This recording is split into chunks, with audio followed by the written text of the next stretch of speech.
1, 2, A, B, C, D, E, F, G. 1, 2, 3, 4.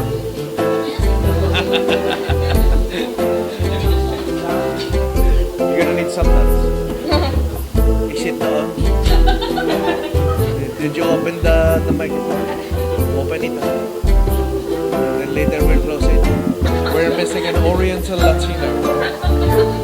Here on BBC One.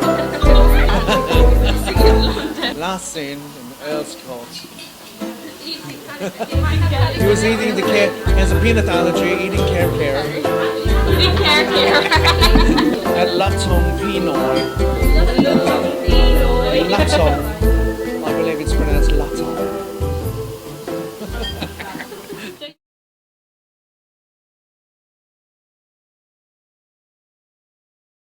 Hi Rex, how are you? I'm good.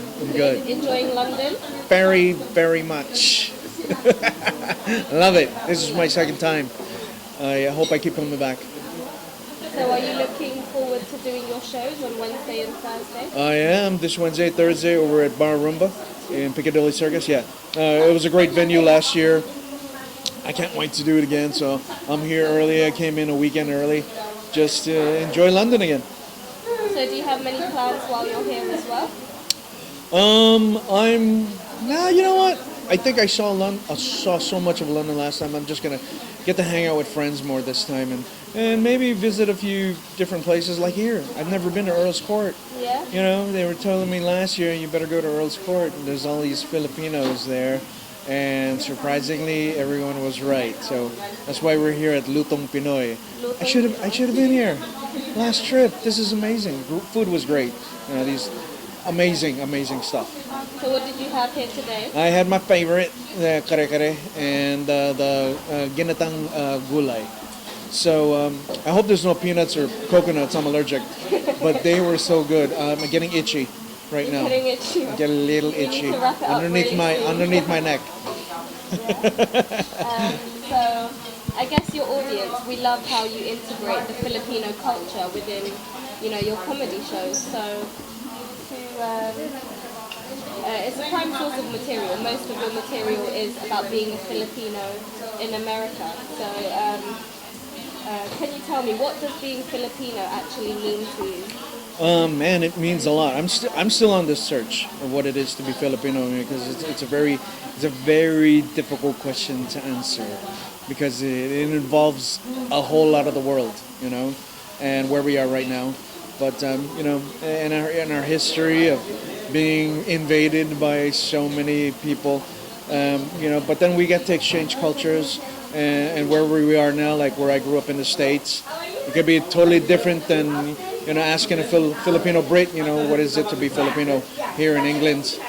So it's a very tough question to answer, but there's so many things. As long as you're connected to the country back home and the cultures and to your language, you can make it into however you want as long as you still have those elements of what Pinoy is. So correct me if I'm mistaken, but you decided to follow down this path of being a comedian in your college days. So how did being at college change you, and what were you studying at the time that made you decide that you wanted to come into this field of work? I decided to become a comic because, first of all, in college I was studying film studies, film writing, and Asian American history, Asian American studies. So, and I've always wanted to try the craft of doing stand-up, and I just forced myself to do it, and then it became a hobby, and the hobby became, something. Oh my God, I'm making somewhat of a living off of it, and then I decided to just do it full time. So, college was a big influence. I think that's where everyone starts, in their life to figure out which path they want to take. But I think, comedy was always going to be there, no matter what paths I was going to take. So here I am. I'm kind of fulfilling, my destiny. I'm following my path. That's really nice. So, were your parents happy that you wanted to become a comedian?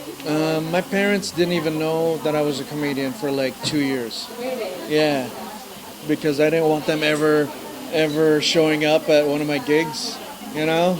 Insulting their culture. No, or just being nervous for me, Yeah. you know, because the thing about being Filipino is, we support the arts, no matter how many times we say we don't.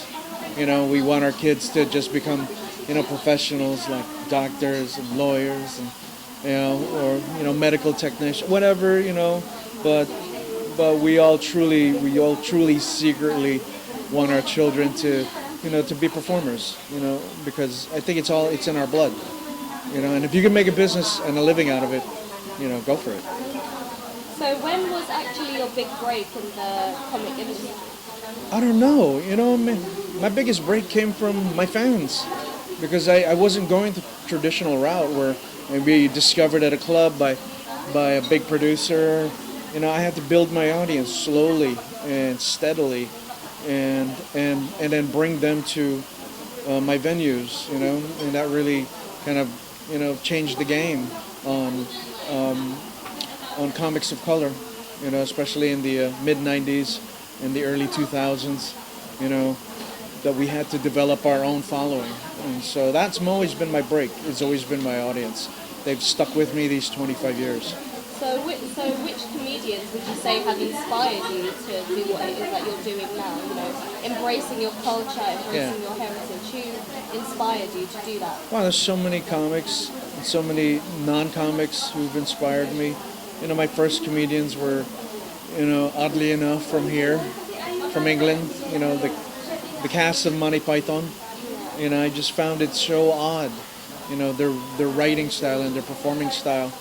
So I was the only kid in my elementary school, talking about Monty Python from BBC.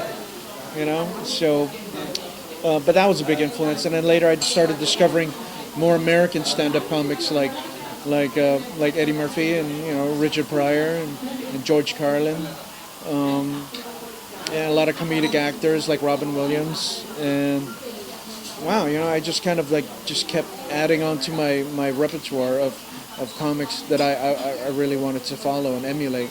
So I had some good teachers. So in your work, you like to take on many different characters. So can you explain which characters you like to take on and why you like to do this? Is there a message that you want to portray by using these characters?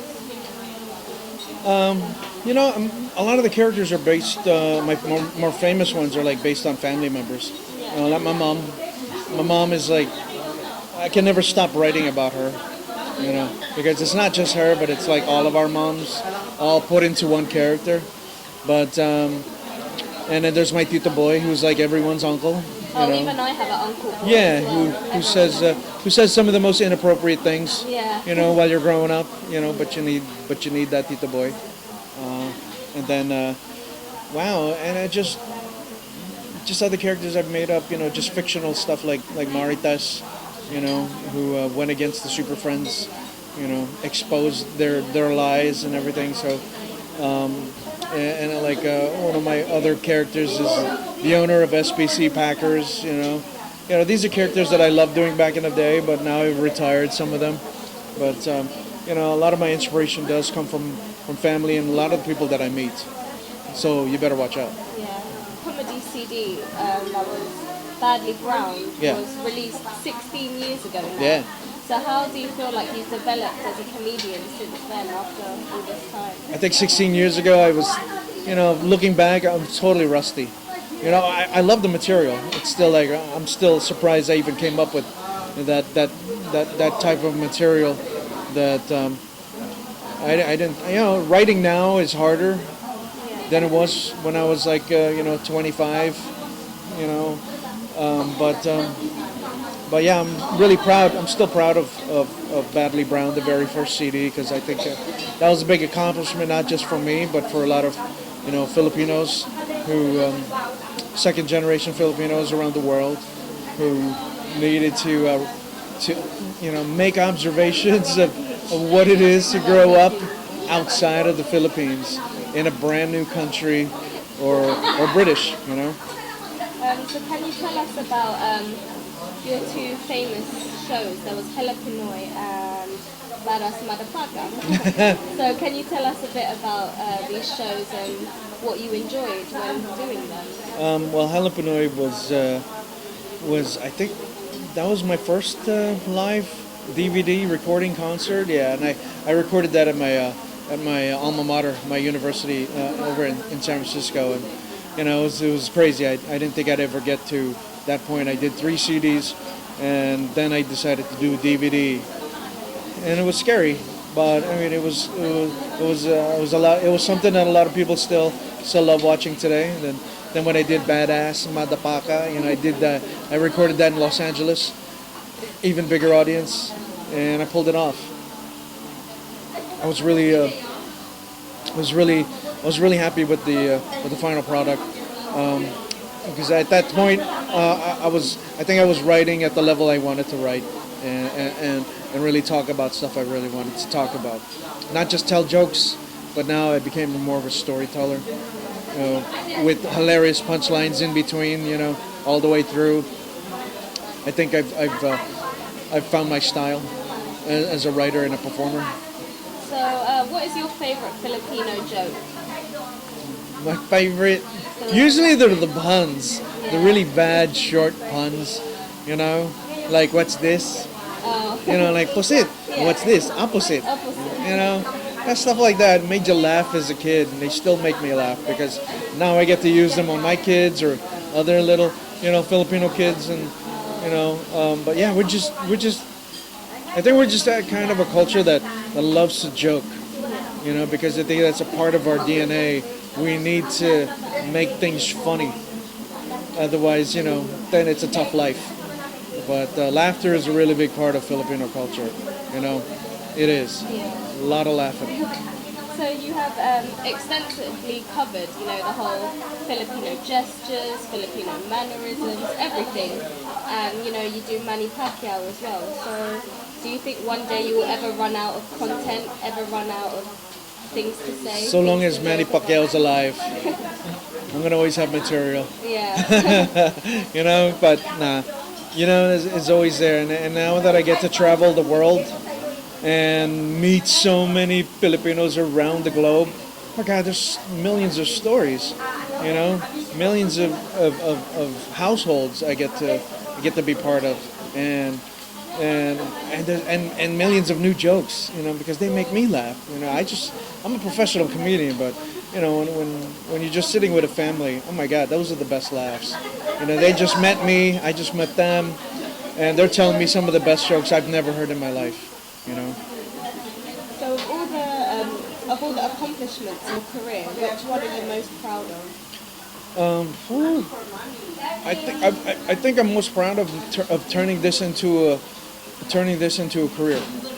I think it sends a message to a lot of other young Filipinos who want to pursue the performing arts. Can you turn it into a career? Yeah, you could. It takes work. It's not easy.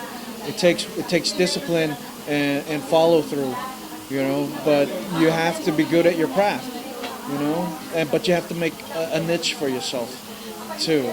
So I think that's what I'm most proud of, turning this into something where it can inspire other young Filipinos to become performers, to become artists. That yes, it can be done. So thank you for taking the time out to speak with us and answer our questions. So can you tell the audience what they can expect from your show this week? Well, I'm inviting everybody to come out to my shows this Wednesday and Thursday at Bar Roomba in Piccadilly Circus. It's going to be fantastic. It's my second time around. For tickets and information, you go to my website at rexnavarrete.com. And, this is going to be fun. Many more shows to come, but yeah, it's good to be back in London.